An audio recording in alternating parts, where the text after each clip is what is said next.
Imagine, if you will, the early 1960s, a time when the very idea of humans soaring beyond Earth's atmosphere was still fresh, still a whisper in the wind, a dream flickering on grainy television screens.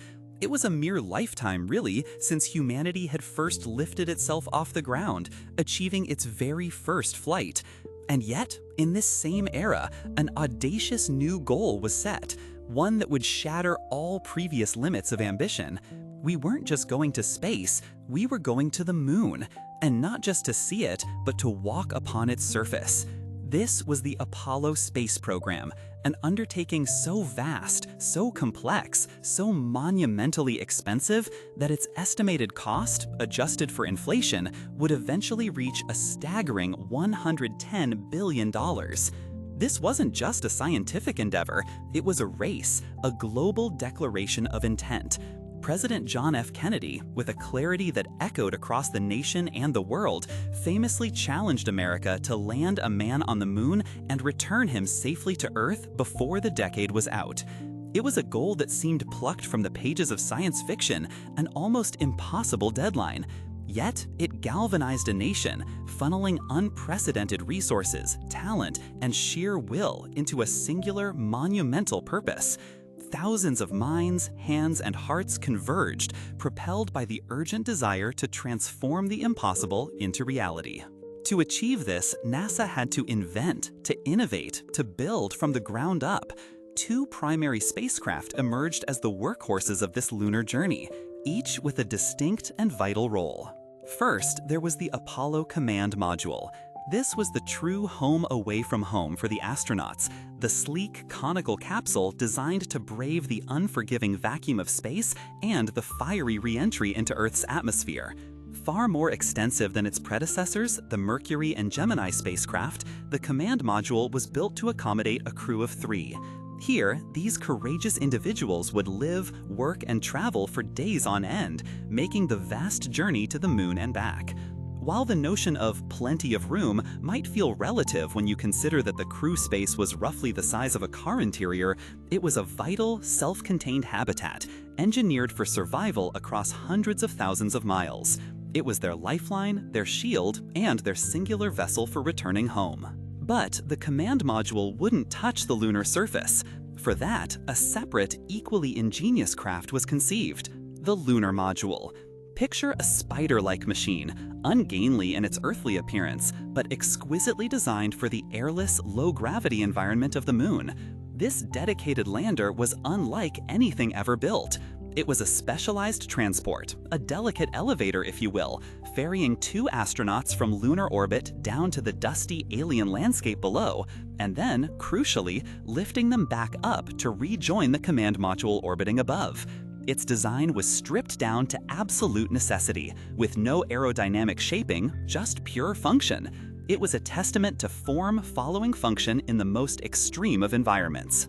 All of these intricate pieces, all of this unprecedented effort, culminated in one indelible moment in human history. It was July 1969. The world held its breath as Apollo 11 approached its destination.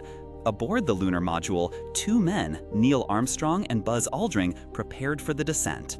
The tension was palpable, the silence deafening, as they guided their fragile craft through the final moments before touchdown. And then, the words that would echo through eternity. Houston, Tranquility Base here, the Eagle has landed. Just hours later, a shadowy figure descended a ladder, and Neil Armstrong uttered his immortal words as his boot touched the lunar dust. That's one small step for man, one giant leap for mankind.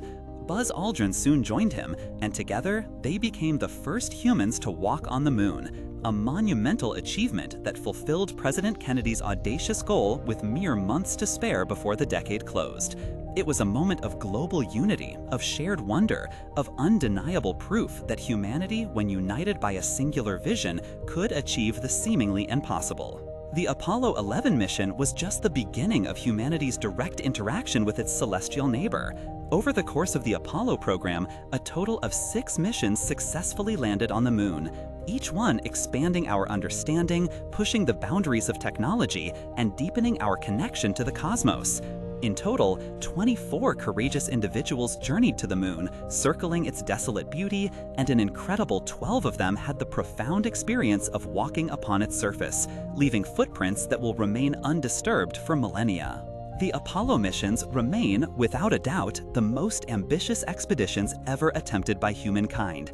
The sheer scale of the engineering, the logistical challenges, the risks involved, and the precision required are almost unfathomable. It was a triumph not just of science and technology, but of human spirit, resilience, and collaborative genius.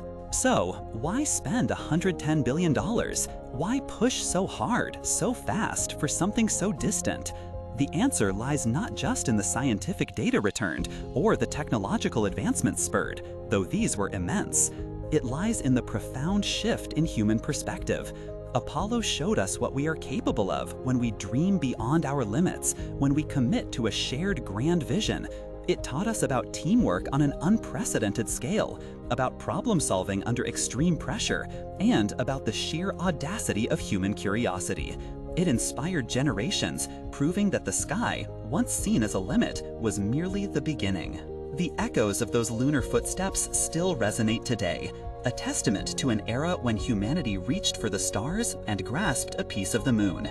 It was an epic, costly leap, but one that forever changed our place in the universe. We hope you've enjoyed this journey back to the Apollo era. What do you think was the most astonishing aspect of the Apollo program? Share your thoughts in the comments below. And if you found this exploration fascinating, please consider liking this video and subscribing for more stories of human endeavor and discovery. Until next time, keep looking up.